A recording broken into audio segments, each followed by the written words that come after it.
Hello， 大家好，欢迎来到新一期的户外视频。今天我们带来了最新发布的红米 K80以及 iQOO Neo 10。我是6100毫安时的电池，加上 1.5K 的屏幕。红米是2K 的屏幕，加上6550的电池。然后它们的壳呢都是官方赠送的，红米是一个灰黑色的硅胶壳。iQOO这个经典不要讲了。然后相关的测试流程以及设置呢，我们都会打在公屏的某个地方，大家可以参考一下。大家如果喜欢我们的视频，不要忘记了一键三连，可以点赞、评论、加关注，谢谢。现在咱们就开始王者荣耀10v10，还是120帧加节制加自定义的最高画质。先用均衡模式打，看看它会不会有掉帧的情况。我们现在刚进游戏，两台手机的亮度是差不多的。我们打打看，再看一下。我们一般打游戏都是统一开的6折音量，但是这个红米的音量有点低，所以就给它开了8折，这样两台手机音量才差不多。另外，我还想说一下这个彩虹纹的问题啊，这个有可能是他们的这个原厂膜导致的。如果我们平时拍的时候没有看出来了，我们就不会提。OK， 水晶也是顺势就爆炸了。第一把打了大概10分钟，两台手机帧率跟网络都没有什么问题。那么第二把我们就加大一下负载，把他们的游戏相关的设置都打开。为什么水晶会顺势爆炸呢？我把 iQOO 的触控采样率拉到了最高，游戏中心里面开了一个游戏超分和一个有效视效增强。红米我就开了一个触控增强，然后呢，在它的这个游戏工具里面，自定义是开到最高了。我刚刚发现这个 iQOO 好像有点鸡贼，它直接默认关闭非数据卡，那不能让它这样。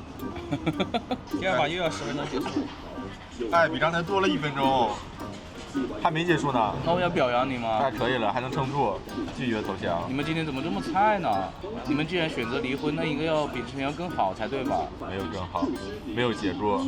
大家今天有没有觉得我的声音跟樱木的很像啊？因为我感冒的鼻音很重。大家喜欢这种低音炮吗？好恶心的，我操！那你就是在骂自己。我说没你这么恶心。你是做作，我不是做作。你比我还恶心。你是故意的。哎，我怎么什么人都可以跟你吵得起来啊？这是瓦罗兰特炉石传说考试。昨天不是已经给你发了一个打靶的那个什么吗？你为什么不加一？这是谁呀？我不知道呀。那你他妈发？我就是抖音刷到的。你变态了，我操！你认识的，我操！你不认识你发的？我也以为。妈妈性骚扰，我操妈的恶心的，下周男，我操！这把游戏打了13分钟，两台手机的网络和帧率都没有什么问题。刚刚那把我们是没有带壳打的，让大师摸一下这两台手机背面温度怎么样。iQOO这台是塑料边框啊，我摸一下，没有温度啊，现在是17度啊，哎，没有温度啊，这整个红米明显热一截了，这是温温的了。现在红米还有94%的电。iQOO 也是94%。我们刚刚在微信里面用默认设置都录了1分钟。现在左边是红米，它是5G 信号；右边是 iQOO，它是5GA。那我们开始上传。我点。没有小横条的这台是iQOO哈。怎么都倒啊？我们倒的一样快，iQOO倒的快一点。我一下发完了。我感觉不能让你解说，你这个解说太那个。怎么红米倒完还要再蓄会儿力？我受不了了。你还有个网速啊，它现在才提起来。但是它发的还是比 iQOO 稍微慢一点。好，两台手机都传完了。它的导出跟发送都比 iQOO 慢。好的，现在我们用他们的默认浏览器下载一个1G 大小的视频文件，点。我感觉红米还是略差一筹。iQOO可以接近已经到50兆了，红米最高只有40兆左右。红米拉了，不用看了，直接开。完了，红米50了，等一下，60多了，我追上来了。红米赢了，对不起，红米赢了。它最后就是跳到60多，但是iQOO只有30多了，是网速被抢了吗？我们现在用两台手机的电信卡打电话，联通刷抖音，看看他们的双卡稳定性怎么样呀？你们的抖音我从你们的表情里面已经看出来了。iQOO 刚刚加载略慢，现在又好了。红米也出现了，差不多吧，没有，好像红米稍差一点点。好看吗？那肯定好看呢。好的，现在我们用联通卡打电话，电信上网。这个 iQOO 它还是5GA 呀，我们继续刷一下看看。哎，怎么回事？红米好像就是不太行，我记得 K80 Pro 也有点问题。iQOO 没问题吗？iQOO 现在切到电信之后就没有问题了。你看红米出现好几次红米不行，卡一下的情况了。那抖音行不行？抖音太行了，一般吧。现在我们使用高德地图步行导航，去往北城，然后过程中呢，我们会用美团看一看中午到底要吃什么。吃什么呢？哎，反正都是吃一样的东西，也其实就是做样子啊，大家知道就行了。为什么爱酷的屏幕亮度这么高啊？我们用的都是默认的色彩模式，加上环境色自适应啊。这爱酷反了呀，这把这爱酷也调到专业看一下。差不多啊，亮度没有什么区别啊。那我还是看它持不持久吧。那我还是用它默认的吧。朋友们，真的是倒反天罡，好吧？左边这颗是红米，它有小横条。现在在阴凉的地方，这个爱酷的亮度还是更高呀。哎，怎么回事啊？你今天这个续航顶不顶得住啊？我没有开那个性化的亮度设置啊。我觉得他们俩今天续航应该是55开吧。这个爱酷太陌生了。等我摇你一口。我们快速刷美团试试啊。哎呦。爱酷好像有哎，有那个白的，加载有点慢。感觉爱酷的加载会比红米的慢一点。它这个就是属于不是到底下加载，然后给你全部加载出来，它中间会有那种白色的。红米即使有就也很短暂，对，非常短暂，不像爱酷这样。完了，现在好像好了，你看也没好了。在后面半段，我们发现两台手机的定位都是错的啊，它都是沿着高德地图的这个路线，但其实我们是在道路的右侧。投亮度吧，看这么暗，一下就看出来了。你是不是没长眼睛？你看不看得清？看不清。你看不清个屁啊！这怎么看不清啊？确实看得清吧，但是爱酷要亮蛮多哎，你看右边这台是爱酷啊，你看这个。把你自动亮度给我重开关一下。哎呀，你就能这么亮了，算了吧。你怎么开始狗叫了？它已经拉很高了啊。按了。按起来，哎，按起来是差不多了。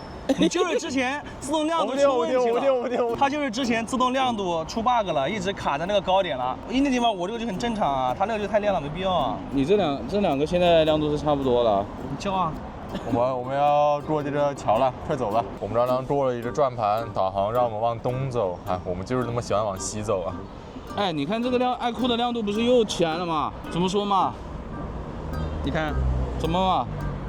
它特意调上去啊。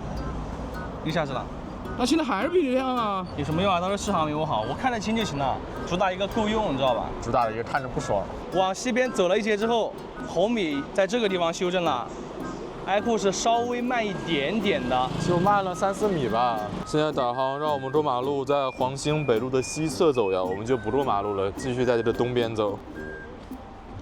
两台手机的定位呢都是准确的，但是路线呢都还是在对面啊，这是老问题了，大家也懂的。我们刚刚走过了一个路口，在之前的350米呢，两台手机的定位都是非常准确的啊，指哪打哪。那么接下来这一段呢，看一下它的定位怎么样，因为根据我们的经验，有一些手机在这一段的定位是会跳过去的。我们又过了一个路口，在之前的600米中，两台手机的定位没有问题，但是在这一节，两台手机的定位都跳到对面去了。其实我们是在右侧的，我的也是在这里啊，但事实位置是不对的，可惜没有坚持完全啊。本来它的前面表现是算很不错的了。我们刚刚沿着楼梯往上走了一点，爱酷的定位本来是对的，现在又飘回去了。红米没变过，再往里面走。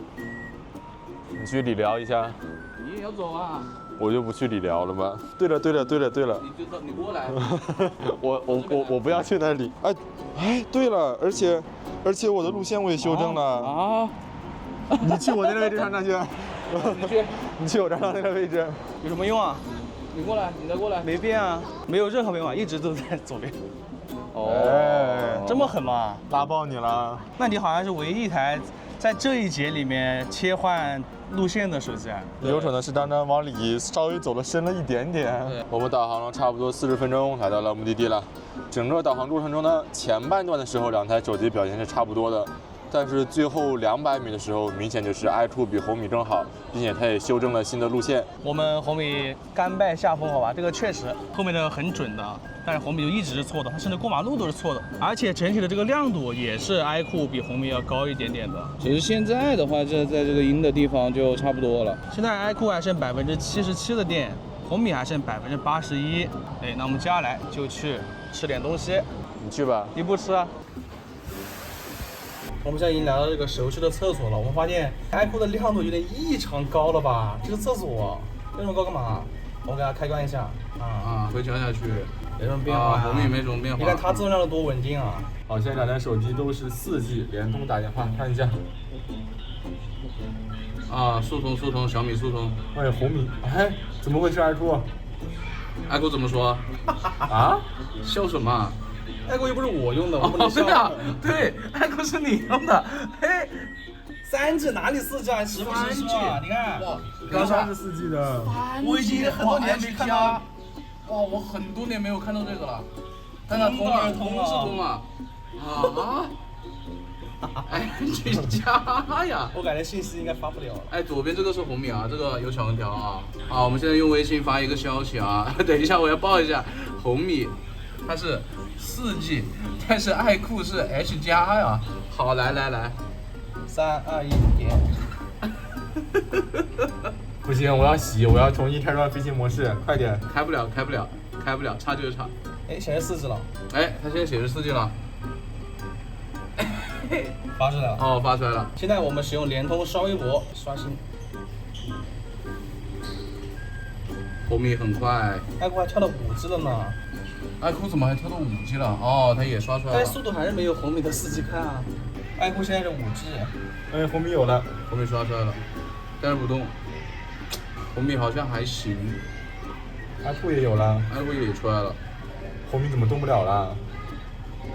什么垃圾？嘿嘿。哎，这爱酷好像是要好一点啊。什么意思啊？这爱酷自适应是吧？现在已经适应这个厕所了，它现在5G 联动，巨强。看一下评论区哦，它也是爱酷强，秒杀了。现在我们把卡都切换成了中国电信，2个手机都是4G，先来打个电话。啊，还是小米速通啊，爱酷稍微慢一点。我们现在发消息，3、2、1，点。啊，都很快。我们再刷着微博看一下，送。啊，差不多速度，都是4G 啊，电信。刷吧。啊，就刷不动了。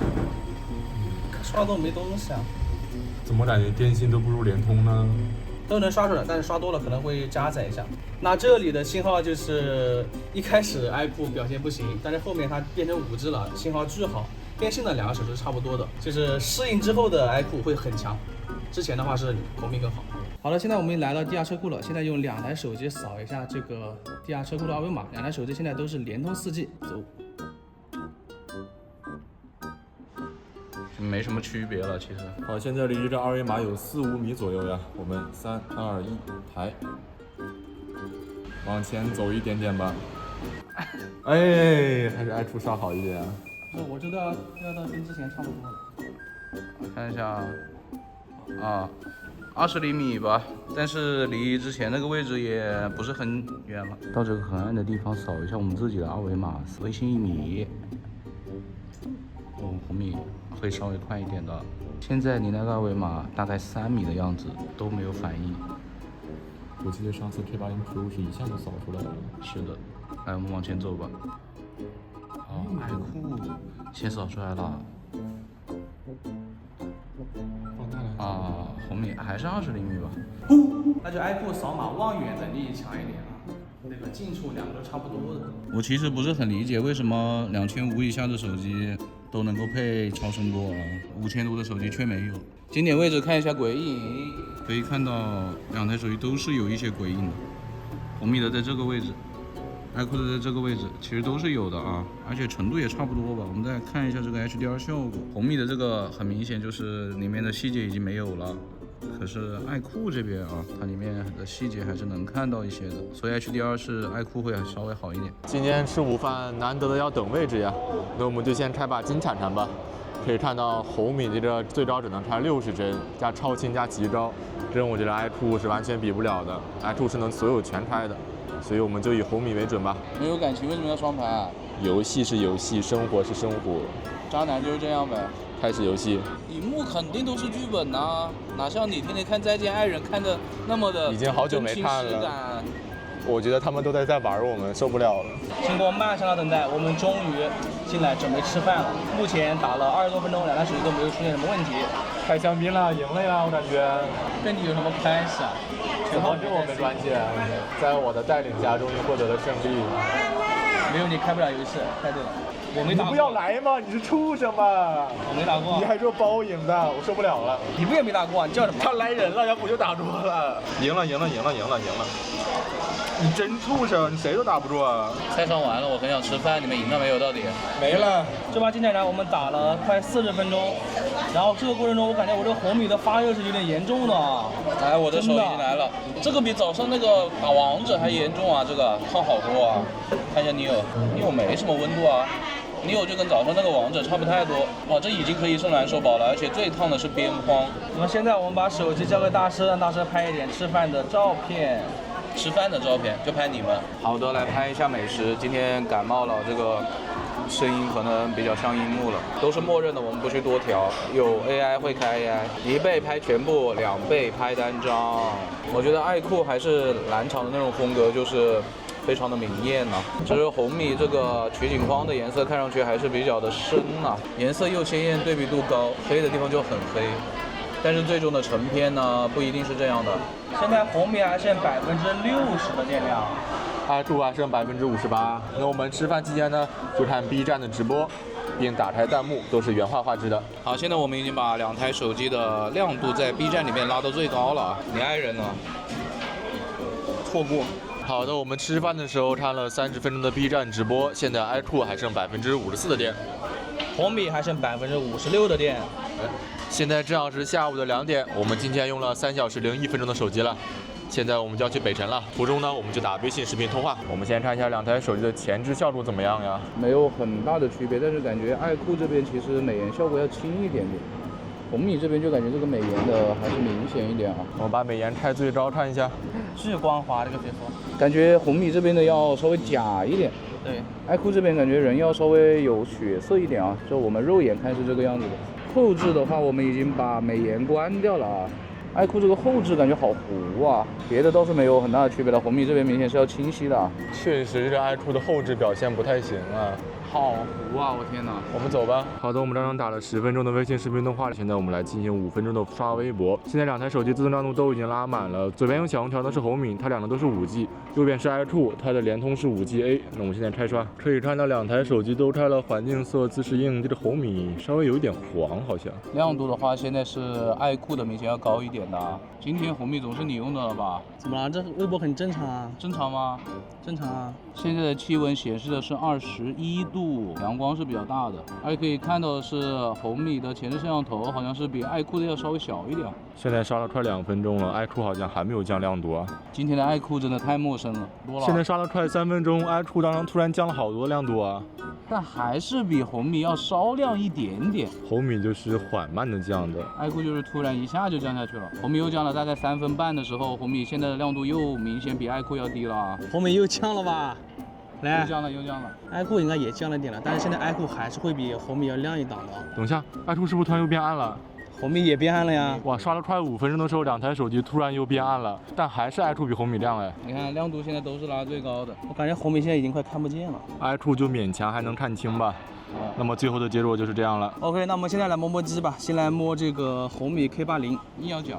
摸摸你自己的机，待会就不是我的，我们来互换，还是有一定的温度的。摸一下爱酷，没有太大区别，都挺烫的。现在录个像啊，4K 60帧的标准防抖，太阳在我的1点钟方向啊，我现在向它走过去，慢慢走，防抖大家也可以看一下啊，再走着转。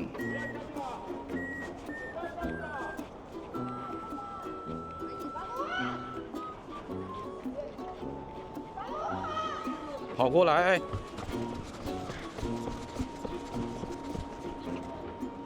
跑着转，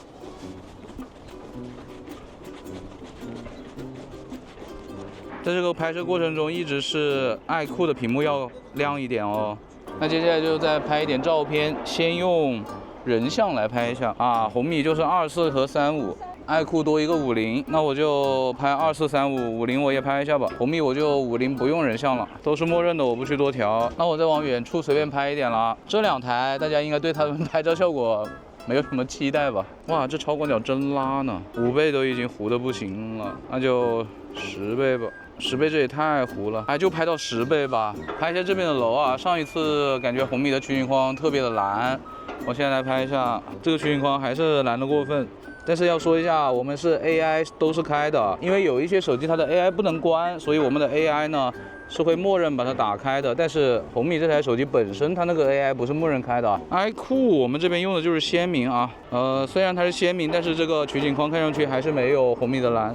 再拍一组逆光的这个银杏叶啊。太阳在那个位置，我让太阳稍微挡着一下，还是超广和那些全部都拍一张。以后用这种手机别让我拍了好吗？5倍跟10倍太折磨了，我的天呐！以后这种不主打拍照的手机就让小宝拍吧。我们一般呢是拍30张照片，可是这2台手机不是主打拍照的嘛，我们今天就少拍一点，拍了22张啊。在这里拍了2分钟的视频，拍了20多张照片之后，红米还剩46%的电，iQOO还有44%。现在是下午的2点43分，截止到目前，我们已经使用了3个半小时的手机了。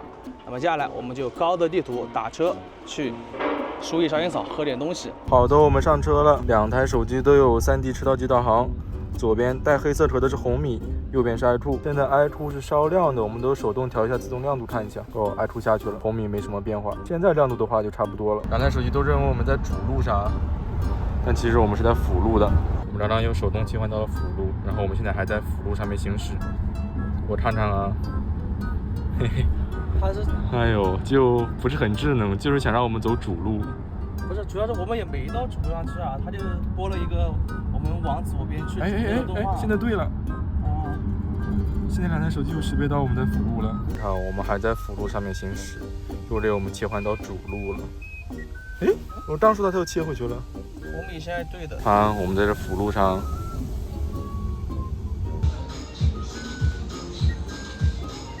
其实我们现在还在辅路上行驶，但是红米也切换到主路了。所以说这个高德地图的主路和辅路切换还是没有那么准的。好的，我们现在右转就要马上进入到隧道中了。OK， 我们进入到隧道了，2台手机都在隧道定位中。现在iQOO的亮度是降得比较快的，红米怎么没什么变化呀？但我觉得现在iQOO是有点太暗了，进度逐渐拉开了。现在我们正在这个弧线上，我们俩进度差太多了，都快300米了。等一下。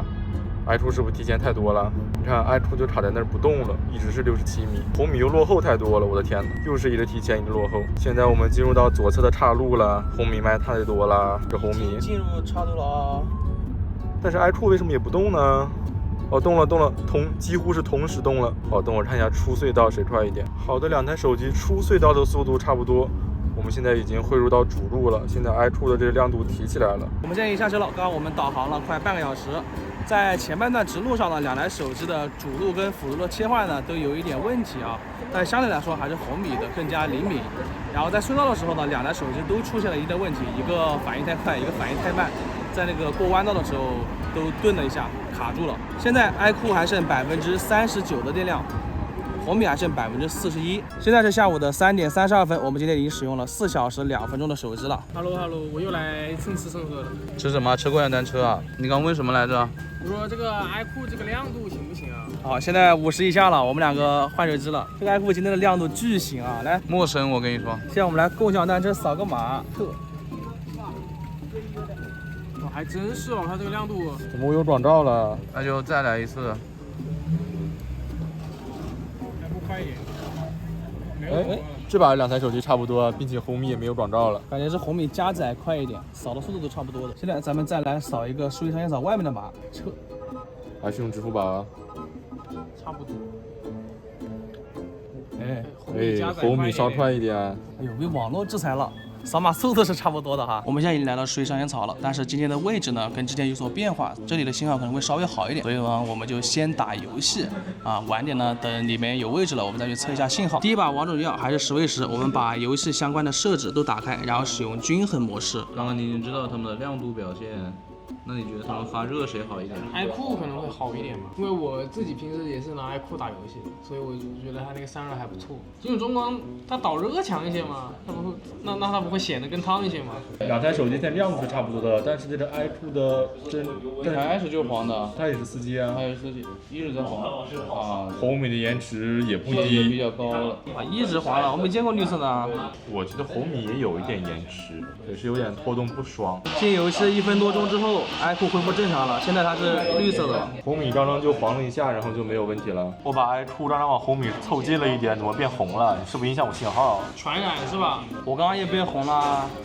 哎呀，我感觉它虽然玩的时候是绿色，但是它不太跟手。跟之前黄色也没有太大的区别，而且中途还出现了2次变红的情况。哎，比苹果强就行了，好不好？这不能跟好的比吗？这把游戏打了7分钟了，现在2台手机网络没什么问题了。这把游戏打了8分钟，60帧。啊？你无聊？60帧，然后网络还不好，90都没，直接65帧，我看看。烫吗？有一点热，但不是很烫。这么快？iQOO 还在120呢，那我也脱个药壳吧。它的机身温度确实比 iQOO 要高一点啊。iQOO 它又回到120了，你看。8进3连个120帧的王者都稳不住吗？确实之前有一些是稳不住。这太狂暴了。它让我切换性能模式了。我操！下一把再切。这把游戏打了现在不到11分钟，它现在又锁60帧了，刚刚短暂的回到了3、4分钟的120帧。iQOO 50发帧啊，一直120。冬天都能锁120，都能锁60。我们可能是最近8亿跟904用的太多了，由奢入俭难。这把游戏打了12分钟，红米又回到120了，现在是13分50秒，我现在又60帧了，坚持了2分钟不到，我这台降的分是不是又锁回到120了？这把游戏打了14分钟，红米的这个表现就反复横跳，就一会儿120，一会儿60，而且信号也不是特别稳定。iQOO 就前面几分钟是黄色、红色交替，然后有一点点的不跟手，后面就玩得很舒服了，并且帧率一直都是120帧。那么第二把游戏呢，2台手机都开启他们的游戏模式，把游戏的相关设置也都打开，负载拉满啊。那么这一把看看他们的网络情况，还有他们会不会降帧率。我现在非常严肃的问你一下好吗？你到底是喜欢男的还是喜欢女的？肯定喜欢女的啊。但是为什么你平时表现出来对女生没有什么兴趣呢？游戏还没玩够。虽然 iQOO 的延迟一直显示绿色，但是它其实挺高的，它经常能到89、90这样，然后偶尔还会变黄，玩的也有点不跟手。这个 Monster 模式 Monster 了个鸡毛。这把游戏已经打了5分钟了，红米就红过了3次，然后有短暂的黄了几次，但现在延迟也有70、80。我这把游戏玩了7分钟，红米这个背面好烫呀！摸一下吗？哇，这个挺烫的嘞！你摸它的，你摸它的。我操，巨烫，它的就还好吧？也烫，但是没有红米的烫。对，还不到握不住吧？但是现在气温也只有21度啊，还是？这把游戏打了10分钟，红米率先锁帧了，应该是锁到90帧了。现在是96、97、92波动。92帧。iQOO 没有任何问题，120帧很稳，赛事用机。好，第二把王者荣耀10v10已经打完了，打了12分半，然后 iQOO 的帧率是没有任何问题，网络呢有些许波动，跟第一把差不多吧，后面也还行。红米的这个狂暴模式感觉就是如拆，反正也会锁90帧。网络的话偶尔会出现几次红，但是不怎么影响。那我们摸一下后站的温度怎么样吧。iQOO 的话就是一个比较热的水平，但是它的边框是完全不怎么热的。红米这个边框就很烫了，非常烫，巨烫。然后贝壳也明显比iQOO要我体感要高个3到4摄氏度啊，属于烫的范畴了，真狂暴了，而且它还锁帧啊。没事，他们会说iQOO的热量憋在里面出不来的，就算憋着了，让我体验也好。现在 iQOO 还剩22%的电，红米现在是25%。截止到目前，我们已经使用了4小时42分钟的手机了。然后我们今天王者打的时间是比较短的，那么我们就加一把合璧精英吧。我们2台手机都开启流畅加120帧的超级只是打开着，但是 iQOO 这里好像多了一个可以插帧的选项。可能是硬件，这个我们就不开了啊！打我那个人还会打死，我他妈站在原地没人打我。刚刚2台手机打了22分钟的合璧精英，表现呢都没有什么问题，帧率跟网络都很稳定。现在呢，我们已经来到了这个熟悉的位置了，咱们来测一下信号吧。现在2台手机都在微信里面录了1分钟的视频了，他们俩都是4G 发送。都要导出，iQOO导得快，跟上午一样，红米就是导得慢一点。哎，红米导完了还要转圈呢。但是 iQOO 发的好慢的。红米直接0了，红米动都不动。我不记得以前是哪个牌子，反正也是一边转一边发。感觉 iQOO 要完成了。你真的开的好早的，我发现。追不上。红米还是没有追上来，红米的发送速度并没有明显的提升啊。慢大概10秒钟。10秒钟。对。那我们现在下载这300兆的文件吧。现在2台手机还都是4G，我点。哇，哎呦，iQOO爆傻，快很多哦，iQOO爆傻，5兆哎，这边才1兆。哎，上来了。iQOO慢了，感觉没有什么悬念了。它还是4G 啊，它也不是5G 啊。iQOO下完了，但是 iQOO下完之后，红米的速度也没有明显提升啊。我们在数据小天槽里打了会儿游戏，下载了会儿东西，红米怎么就只剩15%了？爱酷都没说话的，爱酷只有11%了。今天已经使用了5小时16分钟的手机了。那么接下来呢，我们就要去乘坐高铁，然后刷一点好看的东西。好嘞，乘坐高铁，拜拜。地铁，现在准备进地铁了，还是大家熟悉的抖音开场啊。哇，这次能点专注了。你怎么了？你又被封了？我只是爱给美女点赞而已，为什么？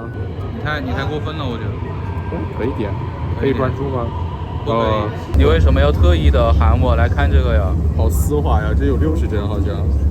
看，你好像也没好到哪去吧？这个手机今天是他在用的，之前。他现在把我的抖音也污染了，知道吧？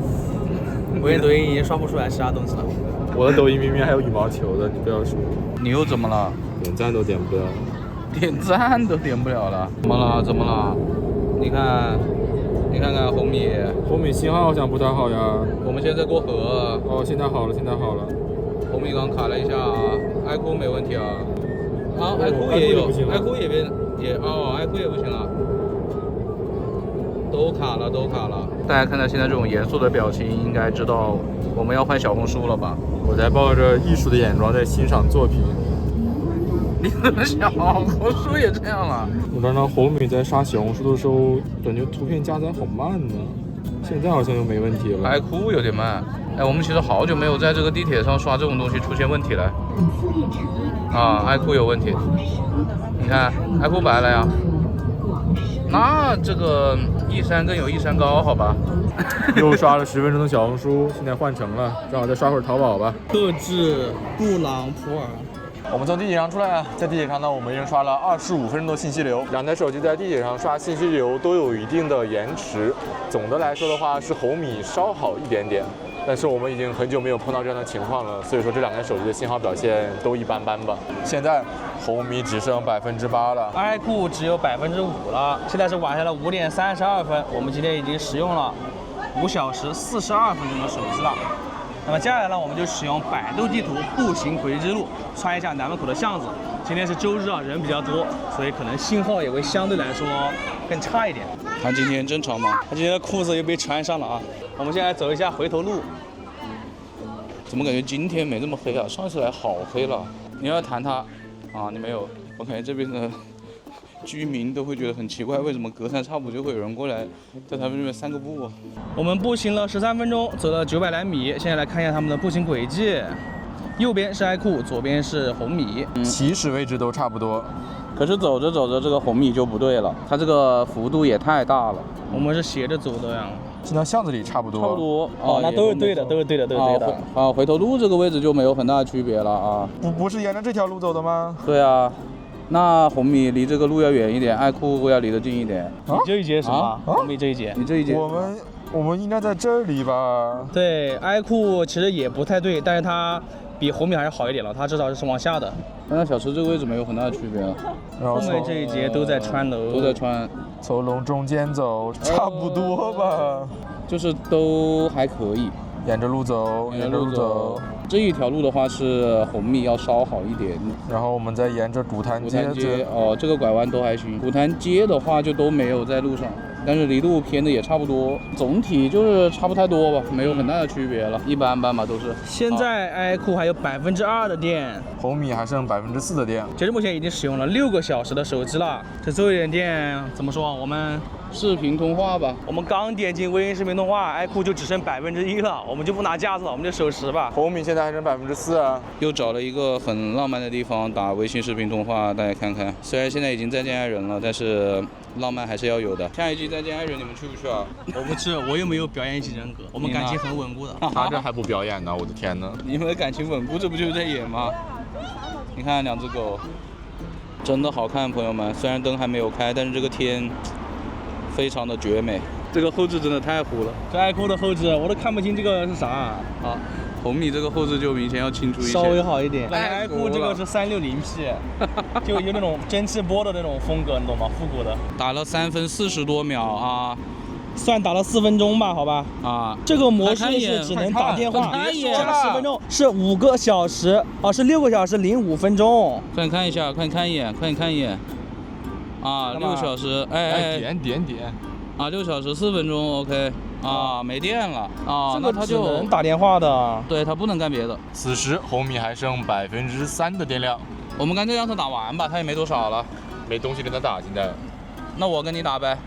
打什么？我觉得 iQOO 这个颜色不跟现在的这个西亚很配吗？落日余晖。打着打着又要开灯了呀，6点了。刚那个人不是说要开灯了吗？为什么还不开啊？什么意思啊？又耍我？刚那个朗诵不是朗诵完了吗？看腻了。哦，它怎么突然亮了？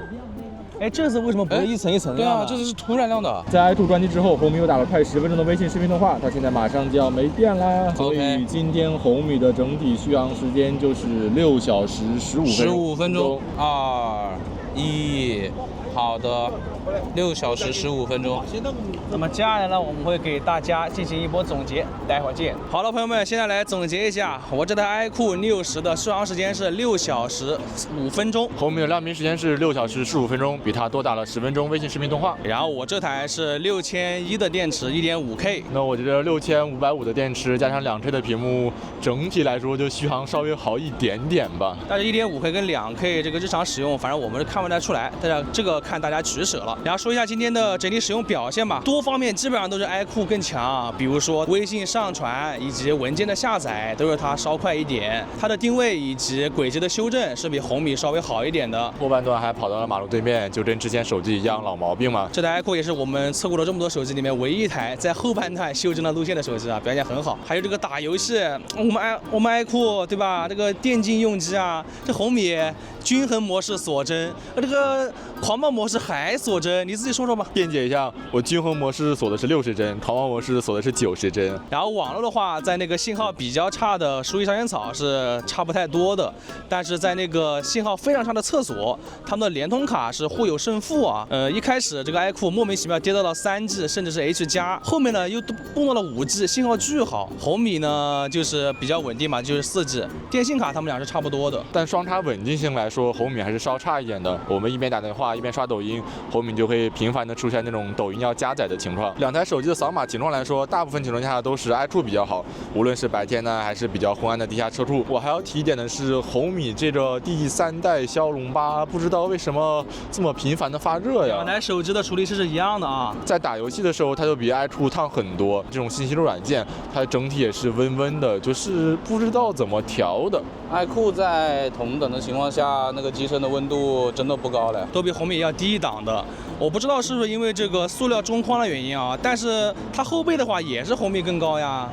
就感觉红米这个芯片调的不太行。红米还有一个为数不多的优点，就是它的微信视频通话的后面的画质会比 iQOO 强一点，但我觉得其实是因为 iQOO 后面画质太差了。至于他们的拍照呢，大家就自己看样片吧，两者其实没有太大的差距的啊。最后还要重点提一点，就是两台手机的亮度。首先呢，两台手机的亮度今天都是够用的，但是 iQOO 今天非常陌生啊，不像我们所认识的那个蓝厂了，亮度的调度非常激进啊。哎呀，难道说它调好了啊？跟我们之前测的 iQOO 13什么蓝厂那些机器有好大差别。我觉得iQOO今天的亮度表现非常好的，就该亮的时候就很亮。它在保持到这么高的亮度领先的情况下呢，续航也没有比你差很多。所以大家如果在这两台手机里面做抉择的话，我们目前来说还是比较推荐iQOO Neo 10的，因为它便宜200块钱，虽然是塑料中框吧，我觉得领先的地方还是比较多的啊。我们 iQOO 虽然电池小一点，但是它充电是120瓦，所以说它的充电应该是会比红米快很多的。红米只是一个90瓦，而且它电池6550。好了，那么以上就是我们本期视频的所有内容了。大家如果喜欢我们的视频，不要忘记了一键3连，点赞、评论、加关注。更多精彩内容，请继续关注离线玩家 online。我们下期视频再见，拜拜，拜拜。